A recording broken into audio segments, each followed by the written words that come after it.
Hi friends, Rebecca here, the Dragon Librarian from Farmington Community Library, and I'm here today with some new friends to talk to you about some really great books that I think you might enjoy. So you might be wondering why I'm covered in baby dragons. Well, the story actually is that I had gotten some dragon eggs from a trader from Zanzibar a few weeks ago, but I didn't expect them to hatch so soon or for them to hatch all at once, but they did. So now I've got all these baby dragons flying around my home. Oh, I don't know if you ever had to try to feed all these kind of baby dragons before, but it is not fun. I'm going through a lot of chicken nuggets. Anyway, one of the first things they said to me when they were able to start talking was, "Why haven't you done any videos focusing on dragon books?" And you know what? They're right. I've been doing videos now for probably about 6 months, but I haven't done a video yet featuring books about dragons. And I'm the dragon librarian, so that's kind of crazy. So, with the help of all my new friends here, we got together and figured out some really great dragon books to talk to you about today. Now, the first thing you probably think of if you're a fan of dragon books is the Wings of Fire series. I love that series. I'm actually rereading it right now. But it's such a popular, well known series that I'm not going to talk about that today because I figured if you love dragons already and you love fantasy books, you've probably heard of that series. But if you haven't, Wings of Fire, great series. Anyway, the first book I wanted to talk to you about is called Rise of the Dragons.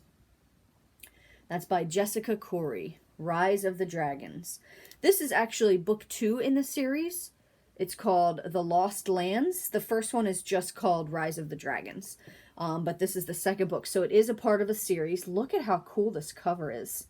Isn't that amazing? Yeah, I'm kind of in love with this cover. This book is for ages 9 and up, and it's the story about this alternate world on Earth where once upon a time, dragons and humans lived together in harmony. Wouldn't that be amazing? Oh, so amazing. So they lived together in harmony here on Earth, but then an evil group of dragons called the Raptors tried to take over. So because of that, they were banished. Not just the Raptors, all dragons were banished to another world. So since that happened, most people don't remember that the dragons were even here. They think that they're just made up stories. But one girl, 11-year-old Circe, does remember. She does remember that there are dragons, and she believes in dragons with all her heart. And one night, she thinks she even sees one flying through the sky. So she becomes the first person to be able to lock with the dragon, which means forming a special friendship with one. And all kinds of adventure ensues because of that. Are the raptors going to come back? Are people in danger? Are all the dragons coming back? This is a really great, amazing adventure story. There's magic. There's action, and of course there's dragons, and who doesn't love dragons? And it's set in today's day and age. So if you don't want to read a book that's like set in the past or, is a whole different world, this is set here on Earth, present day. So that's really cool. And that is The Rise of Dragons. Very cool book. The next book I want to talk to you about is called The Dragons of Ordinary Farm. This is another one, the cover I really like.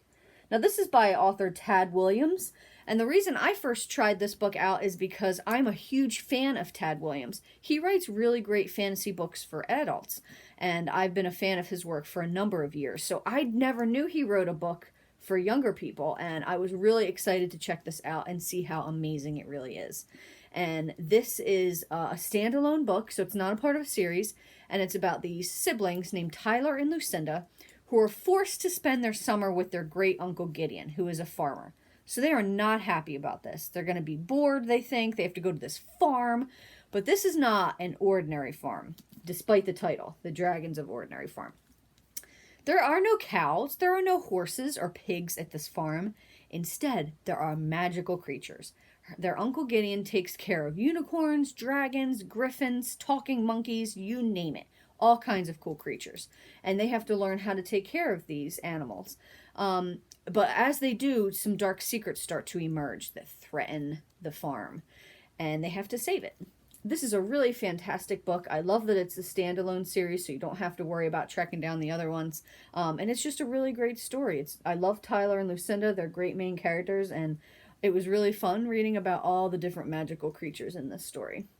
So that is The Dragons of Ordinary Farm. Now the last one, I have loved this book and this series for a long time. And I feel like it doesn't get enough love. It should definitely get more love than it does. And this first book is called The Fire Within by Krista Lacey. Look at this cover. Look at the scales on that dragon and the text. Isn't that cool? This is by Krista Lacey, and this is the first book in this series. There are a few more, and they're all out, so you can get them all. They are all available. And this is about a young man named David who's looking for a room to rent, and he ends up moving in with this woman named Liz and her daughter Lucy. Now, Lucy and Liz actually create these little clay dragons, but they're artists, so they create these little clay dragons. And the thing about these dragons, though, is that they actually come to life. And David actually bonds with one of them called Gadzooks, who inspires him to write his own story about dragons and fantasy. But as he's writing, he's uncovering all these secrets about this hidden past that he never knew about. And that also puts him, Liz, and Lucy, and all the dragons in danger. So this is a fantastic, fantastic series. I love it so much. If you love dragons, or if you just love fantasy, or even if you just love books about people being creative, this was really unique. I love the idea of people being able to create these little dragons and they come to life. So cool. Such a unique, refreshing story. That is The Fire Within. Well, that's all I have for you guys today. I hope these books sound really awesome. They are all available at the Farmington Community Library, so if they sound really cool and you want to check them out, please feel free to do so. You can put them on hold and then pick them up during our curbside service hours. Thank you so much, my friends. I hope you have a good week, and wish me luck taking care of all these dragons. Bye-bye.